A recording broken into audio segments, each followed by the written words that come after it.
What would you do if you lost the business you spent years building, your reputation, your country, and almost your entire fortune? Would you give up?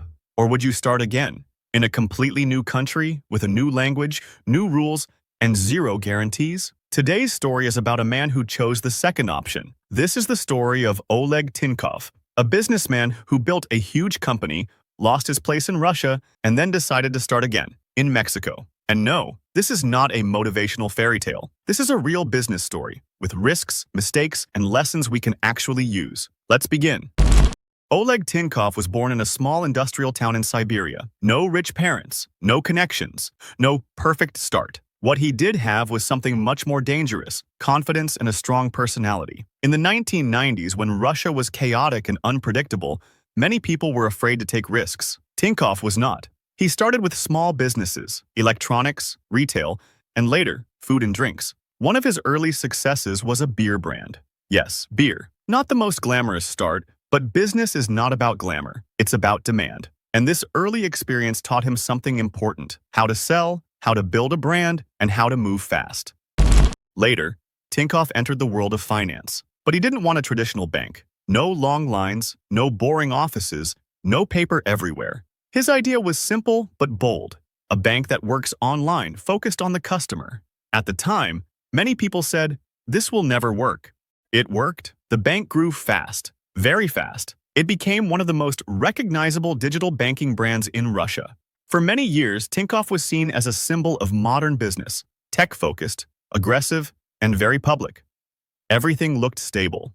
But stability in business is often an illusion. In the early 2020s, the environment around Russian business changed dramatically. International pressure increased. Markets became unstable. Rules changed. For entrepreneurs connected to global systems, this created serious problems. Eventually, Tinkov sold his stake in the bank he created and cut formal ties with Russia. Let's be clear here: this was not a victory moment. This was a reset. When you leave a system where you built everything, you don't just lose money. You lose your comfort zone, your influence, your identity as a local businessman. At this point, many people would retire. He didn't. So why Mexico? Good question. Mexico is a huge market with millions of young people and many who are underbanked, meaning traditional banks don't work well for them. Sound familiar? Yes. This looked like the same problem he solved before, but in a new country, different language, different culture, different regulations, same challenge. And that's something entrepreneurs understand very well. Problems repeat, only the location changes. Now imagine this. You are known in one country. You are nobody in another.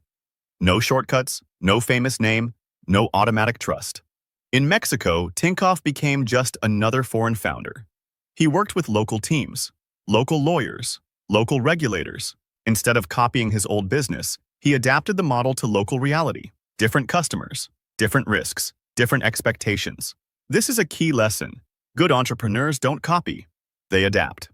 A new fintech project was born, designed for the Mexican market, not for nostalgia. But let's not romanticize this. Starting again is not fun. There were delays, bureaucracy, skepticism, and financial pressure. Building trust in finance is especially hard. People don't give their money to apps they don't trust. And trust is built slowly, through systems, transparency, and consistency. This phase is usually invisible on Instagram, but this is where real business happens.